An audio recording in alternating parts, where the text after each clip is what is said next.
I just saw entrepreneurs on TikTok, got inspired, and turned my hobby for slime into a business. The main driver for the hobby to become a business was the exposure like within TikTok. I instantly went viral, and then the business kind of followed after the virality. But I was I think just showing up as an authentic like 14, 15-year-old kid at the time. You got funding from going to Shark Tank? I had applied twice, and both times I had just never heard back. So the third time I was like, okay, now I'm TikTok famous. Like, how am I going to leverage this to get onto the show? And it caught the attention of Barbara Corcoran, who's one of the sharks. And then within a few months, I was on the stage filming. It was super cool. Something you would have liked to know before or when you started? Stay authentic and like share what you create with the world, and you're not doing it for money, but genuinely just to build a community of people that love the same thing as you. Like, you will find some sort of success.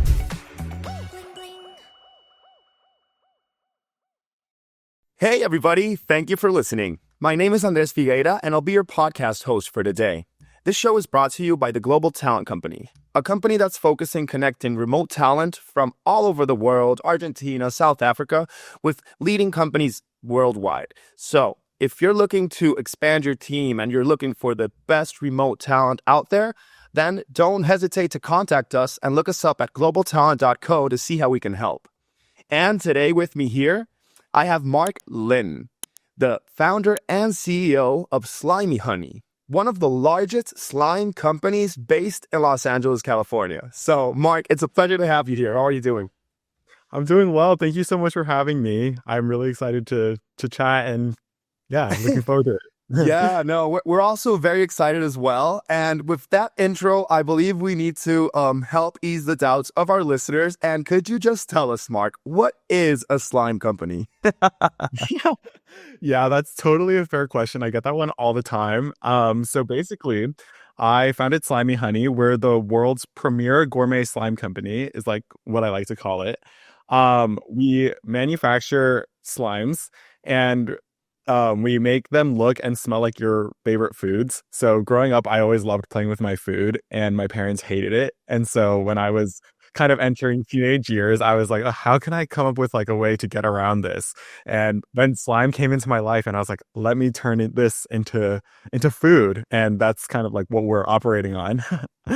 Okay, so wait, so the slime you guys make, it's actually edible and it's something you can eat, or does it smell just like food?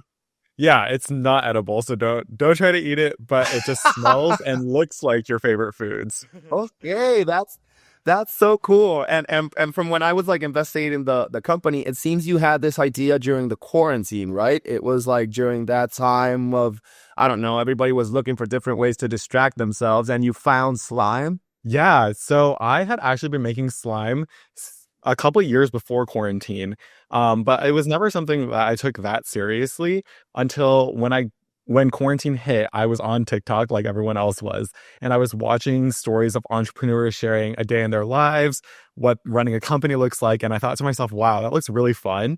And I also saw people my age doing it, because back then I thought, that's something for like old people to do, entrepreneurship's later in life. But then I saw young people doing it, and I was like, wait, there's literally nothing stopping me from being them. So I decided to take to TikTok as well and post my slime creations on there. And that's kind of where it all started. I just saw entrepreneurs on TikTok, got inspired, and turned my hobby for slime into a business. That's crazy. And would you say that the main driver for the hobby to become a business was the exposure like within TikTok, or did you follow any other marketing strategies or campaigns in that style that you would say helped out? It's so funny because I think a lot of people, when they come across a successful business, a lot of people ask me, like, how did you start? What frameworks did you use to get the company off the ground?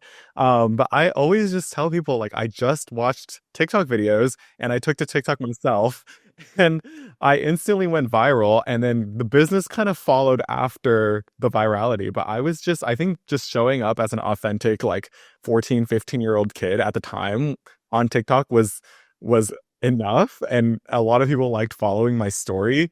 And then that's kind of how I grew the business. It was kind of like a hobby first turned into the business. Oh my goodness. So it's actually like you created the community before the actual business side of everything that you're doing with this entrepreneurship. Oh my God, that's so nice. And in like, do you have a gauge of time from when you had 5, 10 followers to I believe it's over 1 million now? Yeah. So I started June 2020. Didn't so I was posting videos for like a month, and then that continued to fall on deaf ears. And then one day in July, I posted it was either July or August, like 1 or 2 months after I started, I posted this one video that was really, really bad. Like genuinely I look back and it was like a terrible video, super cringy, like filmed in my house's garage, like side garage. And it got like 2 million views within like a few days. And that just completely changed the game for me. I gained like 20,000 followers in like a day from zero. And then ever since then, I would have like moments where I wouldn't do so well. And then one video that would take off again. And then it's like, oh, another 100,000 followers, another 100,000. And yeah, it took me like a few months, but eventually I got, my foot in the door in the TikTok game. Okay, no, I love that, and it's just such a modern age story of entrepreneurial businesses because like I've heard a lot of people that go viral and some don't do anything with that, while others they take advantage of that virality and seize the moment, and then you end up with like a super cool business just like yours. And also as I was investigating, I noticed that you got funding from going to Shark Tank with the whole company. Yes. Oh Okay. God. I want to hear Yeah. that story too. Yes, definitely. So basically, I had always grown up watching Shark Tank. It was a lifelong dream of mine to be on the show. I'm sure, like a lot of other young entrepreneurs, that's like the pinnacle of success is making it to the Shark Tank stage.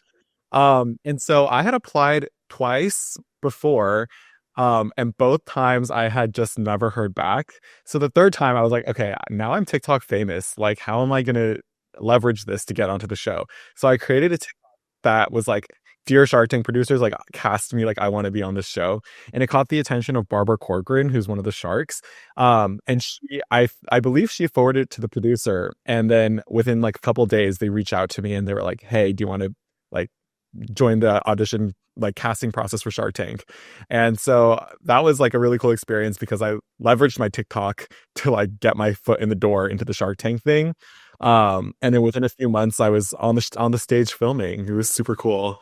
Wow, that is so surreal, man. Like you strong armed Shark Tank with your Yeah. TikTok virality to get on the show. That's so Yeah. legendary.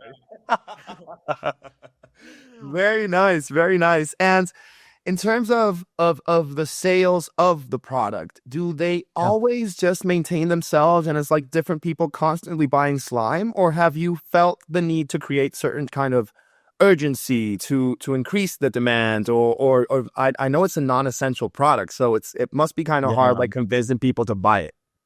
Yeah, definitely. So it's interesting. I've learned a lot throughout running this business about selling a non-essential product because when it was at its peak was COVID. Like everyone was at home. They wanted some stress, anxiety relief products, and it was doing really well. So it would just kind of sell itself. I would post my videos. My restocks would sell out in like literally 30 minutes each week. And then all Yeah, and then as the years went on, it started to become less and less of a demand for it. And so I had to become like really innovative in the way that I'm selling the product, whether that's like my website revamp or offering, now we offer a buy four, get one free, or running meta ads, things like that. So I've really had to diversify my product line and also my sales channels to really make sure that my sales are maintained. Okay, no, I understand. And how is it that you're able to convince people that your slime is better when they could actually just make it at home like you did? But I'm not sure if that's part of the story you want them to know. It's like, hey, you need mine because, and I'm not sure if you're filling in the gap there. Yeah, so the interesting thing about slime is that there's so many different slime companies that you can purchase from. And in addition, you can make it at home like I did. I think what really sets us apart is the first thing is that we're gourmet slime. So you can make slime at home. My first slime was honestly terrible. It was really hard. It didn't smell like anything. Now, after years of like perfecting this craft, it's literally like cooking. You can cook a meal at home or you can go out and get a better meal. And we add scents like sprinkles, charms, glitter, like clay, everything you can possibly think of goes into one of the slimes that might cost more time and money to assemble yourself at home. And then what sets us apart from our competitors is honestly like our storyline. I think it's just a matter of like not all slime shops sell the same type of slime. So my slime shop specializes in like DIY clay kits, whereas another one might specialize in cloud slimes or like, you know what I mean? Like we specialize in different things. And also it's like the storyline, I think with our marketing, we make ourselves like a really fun brand. It's like a whole curated experience. Like the box arrives at your door. It's so fun to open the box, to see the Slimy Honey logo inside of the box, to like look at all of the different slimes that you purchase. Like it's a whole experience from literally landing on the Instagram page to opening your first order, that I think can't be replicated just by the nature of the way we've structured our branding and our customer experience. So I really like worked hard to create an experience for these people that I hope translates and is the reason that people are purchasing from me. Awesome. No, that's amazing. And I love how that's the fact and that you really know why you stand out. It's because you provide all of this other moments with the slime rather than just making it and playing with it. But okay, I'm also curious, how many different slimes do you offer? Is there like a certain variety, or can people just kind of like create a custom slime? I don't even know if that's a thing. Yeah. So our business model right now is we have restocks every Saturday and we drop 5 brand new slimes every week. So I think honestly to date, over the course of these past 5 years, I've dropped over like 1,500 different SKUs of slimes. In my shop at one time, we'll offer like maybe 30 to 40. And then they like rotate, they'll like sell out, we'll bring them back, or sometimes they'll just sell out and never come back. Then there's the 5 new ones every week. What has been the most unexpected way that you've been able to get sales with anything you've posted online, like on TikTok or anything? Has there been like this video you said, no, this isn't going to generate anything, and it generated a ton of sales? Yeah. Okay, there's 2 that come to mind. The first is honestly the video that we were talking about earlier. My first viral video. It was just such a bad video, but when I posted it and got 2 million views, my shop like instantly sold out. Everyone's like, "Where can I buy more?" And I'm like, "Why do you guys even want this? Like the video is so bad. The slimes look terrible in this video. I don't understand why anyone wants it." So that was one. And number 2 was honestly the Shark Tank airing. We had prepared thousands of units like for launch, and those sold out I think literally in the first minute or 2 of me airing. And then it was just like I kept all the inventory in stock, so it was just like I was getting so many orders of inventory that I didn't have yet, and it was like super stressful, but honestly like super like I had never seen that many orders come in before, and I was not expecting it, so it was cool. That is very nice. It's such an underdog story. And I do believe that is something that when you start to produce more in mass, it brings a lot of stress, because people, when they like something, they really like something. And there's a whole bunch of people in the world. So if you're on TikTok being viral and then on Shark Tank, I can only imagine the amount of orders that you must have received. And Yeah. in terms of orders you couldn't fill, how did you manage then to complete the process of sales for those that had to wait? Did you just tell them like, hey, I received your order, you'll get it in 2 weeks instead of next day shipping, for example, or something like that? Yeah, this is funny because we aired on December 2nd. And this is around Christmas time, so I'm pretty sure everyone is purchasing for Christmas. So we have received like thousands of orders for units that we didn't have. And so the next 2 weeks of my life after December 2nd, I had finals week at UCLA. So I was taking my finals, but simultaneously, like I had to drive home every day and like help my team with manufacturing, just because we had so many orders. It was the most stressful period of my entire life. Like I would wake up at like 6 or 7 a.m. every single day, literally work from 6:30 to like maybe 11 p.m. with maybe a 30-minute lunch break. And that was like me and my entire team like of I think we had 14 people at the time.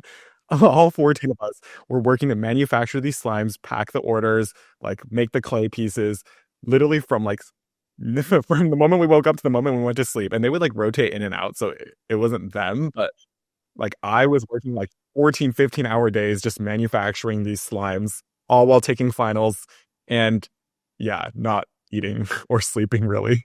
No, but kudos to you, man, because it's not easy to maintain focus in school when you have such a nice business going well and needing your attention Yeah. and your time. Because a lot of people would just be like, say, hey, yeah, you know what? I'm gonna drop out. I'll just go all into slime and just do this and blow finals. So Yeah. respectful of that, dude. I think that's very important that you're able to like keep concentrated on what matters. And Yeah. I do have another question, Mark. How did you know, since you started this at home during the quarantine, it began to just blow up? But when was the moment that you said, like, hey, I need help. I need to expand my team, and that you started to get a little bit more organized with the organization? Yeah, it's a funny story because I started making these by myself, and then the first viral video hit, and my shop completely sold out. And I was like, "Oh my gosh, what am I going to do? I have all these orders. I don't have the supplies or the team." So my first employees was my mom and my dad, and they would help me. Like after work, they would come home and help me pack orders or fill the slimes and stuff like that. Um, and then once I started to get more and more viral, we moved like into so we started in our house. We would like constantly change the room that we're like operating in until we eventually reached the garage, which is the biggest room in the house. And then once we were in the garage, like I would have my friends come after school and I was just like, hey, you guys want to like make some money and like hang out and you guys can like pack slimes. And like we can all just chat. So it wasn't really like a super formal, like, oh my gosh, I need to start hiring people. It was just like, there is always work to be done. Like, why don't you just come over after school and like we can all hang out together and I'll pay you and you can like work. Is it children labor if it's another child who's offering the work? Because Yeah, no, we were all of age at this time, so it's okay. but so cool. And I love how it came from like a very familiar and wholesome spot of like your friends helping you out, your parents. So it's like a very homemade company. And now that you've gotten so big after Shark Tank, selling a bunch of units, now how does your company look like in terms of organization and teams? Yeah, so on the manufacturing side, everyone does kind of a little bit of everything. We have the slime chefs that make the slimes. We have pickers and packers and packet orders. And then on the marketing side, honestly, and like scaling and stuff, it's honestly just still me. So with marketing, I film all of the content. I still want the brand at its core to represent me. And so I film all the videos, I ideate all of the ideas. I do have two interns for marketing that edit videos and help with social media management, but for the most part, it's pretty much still just me. Okay, because that's what I was gonna ask as well, is like with the message of the brand, how have you been able to maintain authenticity, like from your bedroom to what it is now? So I think the authenticity here is you and your story, and it's just like going for Slimy Honey because they've known you and now they know it's a bigger company, so that's cool. How do you compete with mass-produced toys? Because premium handmade slime, I think it's a very niche industry or product per se? This is a great question. I get this question a lot, especially like on YouTube and stuff. They're just like, why not just go to Target and buy this for like $5? And why do you charge like 10 to 15? But the thing is, I think that gourmet slime exists in a completely separate category from store-bought slime because actually filmed a YouTube video yesterday where we tested gourmet slime against our own, and you can just immediately tell the product quality difference. And the way I think about it is like you truly do get what you pay for in terms of like if you're willing to spend the extra dollar on gourmet slime that's handcrafted by a gourmet slime shop, like you will get a better experience. Like even like I was talking about earlier, I've really curated this customer journey where I think the larger brands are just seeking to mass produce things at scale and like make the most bang for their buck. Like that's not who I am at the brand's core. Like the authenticity of it is not trying to scam you or like mass produce something. We're really committed to quality. quality and customer experience. And so you really do get what you pay for. And I think we're like an entirely separate category. How do you stay passionate about the slime after you've shipped over 200,000 units, after it's been a couple of years now in the industry? How do you keep like being excited about it? Yeah, this is a really good question because I think I've run this company for 5 years, and kind of similar to how there's peaks and valleys within the business, there's peaks and valleys in founders' commitment to their companies. So like when I first started, and it was all my high school friends, like we were like honestly a really, really tightly knit community, and it made it really fun to come to work every day and like see all my friends and want to like continue to uphold this kind of community. And so it would motivate me to like, okay, I have to sell all these slimes so that we can all still continue to hang out. And then once I went to college, it was a lot harder to maintain focus, especially because I was living at UCLA, like in the dorms, away from my warehouse. And it was really hard to maintain commitment. But I think throughout the years, I've surrounded myself with other founders, other entrepreneurs that make running a business really fun. So even if it's not, even if the things that excite me have changed, I'm like really excited now to like grow a brand, bring something that I find valuable into the world and bring it at scale. That's what excites me now. Whereas back then it was like, oh, I want to do this for the community. I really liked hanging out with my friends. I loved making slime. So there's like different motives throughout the life cycle of my company, but through it all, like I have continued to stay motivated and find things that like make me passionate about the brand. And I do believe that the initial motivation is a certain one, and then with time you keep on finding different things that make you come back to this, and that's why you're still here. And I think like it's truly about who you surround yourself with, because if like all of my friends were doing like corporate jobs or like doing other things that might sway me one way or the other, like that would completely change the trajectory of my company. But because I'm surrounded by such passionate founders, then that's like what keeps me going. I'd love to know how Sliimeyhoney is leveraging AI, if you're doing it in any peculiar or strange ways other than the usual ones we all know about. I have not leveraged AI too much just yet. I think it's interesting. This is actually a really interesting topic because I think my whole commitment is we're trying to bring fun and screenless experiences like in this digital world that's being taken over by AI. We're trying to bring some sort of normalcy through a physical product to bring joy into the world. And so leveraging AI in a company like Sliimeyhoney is very like, I don't know if it's countering my mission statement. One thing that we're trying to do is leverage AI to kind of engage our fans online. So right now I have a founder friend who's building a social media AI company, and we're trying to create an AI voice for Sliimeyhoney that is going to engage fans. So when they follow it, I reach out saying like, hey, this is Mark. This is our story. And then when they reply, it's like a conversation as if you're talking to me.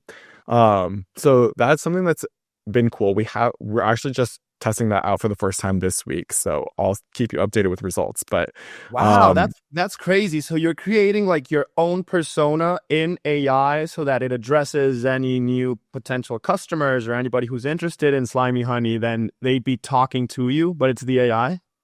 Yeah, so it basically, I just wanted to learn my business model, learn everything about the business. And so if people have questions like, oh, where do you ship? The AI can just answer, oh, it's international, or like there's this discount code. Because that takes a lot of the time that I spend on social media is just like answering questions that could be solved with AI. And so we're testing it this week. I don't know, like it's very, very new, so I don't know how it's going to work at all yet. Well, I love that. You're creating a whole agent and having this set up. So you are leveraging AI in different ways. And I really like that because it's true. When I read about your brand and I saw like the whole story, I understood it was like to get time off of the screens and to get back to be creative and what's it called? And nurturing that gray matter in the brain. But okay, so AI is everybody is using it. It's crazy. Like I always ask this question and people are like, I don't know. And then they always come with like a different thing that I haven't heard. So really nice. When was it that you pinned the gourmet term, that it's now a gourmet slime? I think I just always loved that word. And when I thought about like, how am I going to describe my slime? That is like the first word that came to mind. And I think just the essence of what gourmet entails, it's like premier, it's like this is like the best. You know what I mean? And so if you're trying to compete in a category against like, for example, the store-bought slimes, you have to differentiate yourself somehow. And I just think the word gourmet encapsulates that perfectly. No, no, it totally does, and I agree with you because it's a different way to say premium, and it does stand out because if you just said premium slime, it would be like anybody can slap premium on the name and just say it, but gourmet, I think it does stand out, so that's cool. We actually came up with that on while I was writing my Shark Tank pitch. Okay, so this was like it was on Shark Tank that it was first heard the term. Yeah, Shark Tank was the first time I coined it. Cool, cool, so nice. And okay, Mark, I know we're almost at time here, but I did want to ask you one final question, and this is more for the audience. And it's if you had to give one piece of advice to somebody who wants to turn their weird pandemic hobby or just something that they're really passionate about into a real business, what would that advice be? Or something you would have liked to know before or when you started? I would say if you had told me that this would be my life and I'd be like requested to be interviewed by podcasts like 5 years down the line for this random obscure hobby, like I just would never think that this would be my reality. $2.7 million in sales, 1 million followers, like Shark Tank, like this is my life now. And it all happened because I put myself out there and I put myself in a position where I was able to receive all of this. And so if anyone has this obscure hobby that they're thinking, oh my gosh, like I don't know if this can make it, like there is a niche audience out there that will consume it. And I mean, the way that my business operates, like TikTok and Instagram and social media, it's like game changing. Like I think AI right now is what everyone is talking about, but social media and content creation is just as relevant and it could change people's lives. Like it changed my life. And so I think like if you just stay authentic and like share what you create with the world and you're not doing it for money, but genuinely just to build a community of people that love the same thing as you, like you will find some sort of success. And I think the hardest part is just starting. And I know that that's like such a cliche, like kind of piece of advice, but it's just like, I think a lot of people get in their own heads about being perfect before they're even putting themselves out there. And so, yeah, I would just say post a TikTok video and you'll see like there are people that are going to love you and your content and what you have to offer. So just start.